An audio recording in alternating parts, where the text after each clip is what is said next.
అలసిన వానికి ఊరడించు మాటలు. సహోదరుడు భక్తి సింగ్ గారి పరిచర్య నుండి సేకరించిన అనుదిన ధ్యానములు.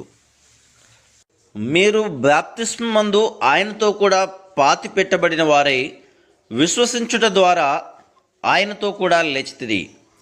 కొలస్సీలకు రాసిన పత్రిక 2వ అధ్యాయము 12వ వచనం. ప్రభు అయిన క్రీస్తుతో మన ఆత్మ ఐక్యపరచబడుట అనున్నది విశ్వాసము ద్వారా పూర్తిగా అనుభవించగలము. ఎన్నో సంవత్సరముల క్రిందట ఆయన మరణించెను. అయినను ఇప్పటికీ దాని ద్వారా మనకు ప్రయోజనం కలుగుచున్నది. ఆయన మరణము యొక్క శక్తి ద్వారా మన పాత స్వభావమునకు మనము మరణించవచ్చును. మన స్వశక్తితో మన పాత స్వభావం మనలో మరణించదు. మన బలహీనతలు అనగా త్వరగా కోపపడే స్వభావము, అసూయ, గర్వము మరియు ద్వేషము మొదలగు వాటి కొరకు మనము విశ్వాసముతో ప్రభు అయిన యేసు, ఈ బలహీనతలన్నీ నాలో ఉన్నవి, దయచేసి వీటన్నిటినీ అనగా అనుమానములను, భయములను నాలో నుండి తీసివేయుము.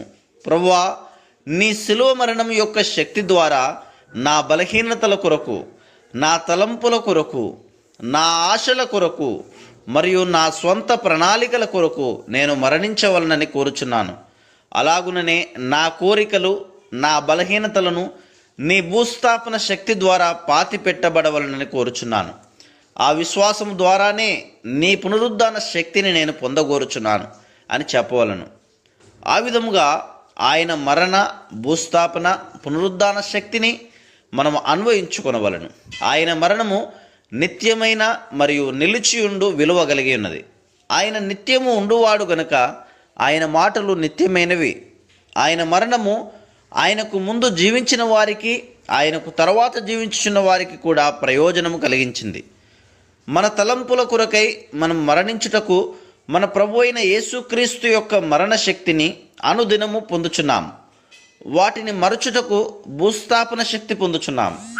మన పాపములపై, శోధనలపై విజయవంతమైన నూతన జీవం పొందుటకు పునరుద్ధాన శక్తిని పొందుచున్నాం.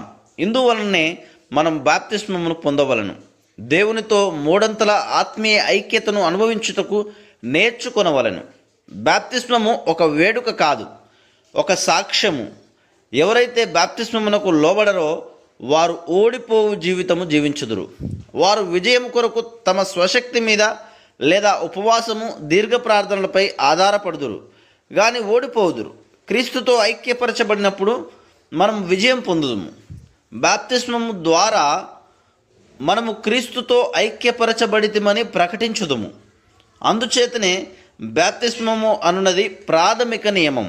అది క్రీస్తు యొక్క సంపూర్ణతలో మన భాగమును మనము అనుభవించున్నట్లు సహాయపడును.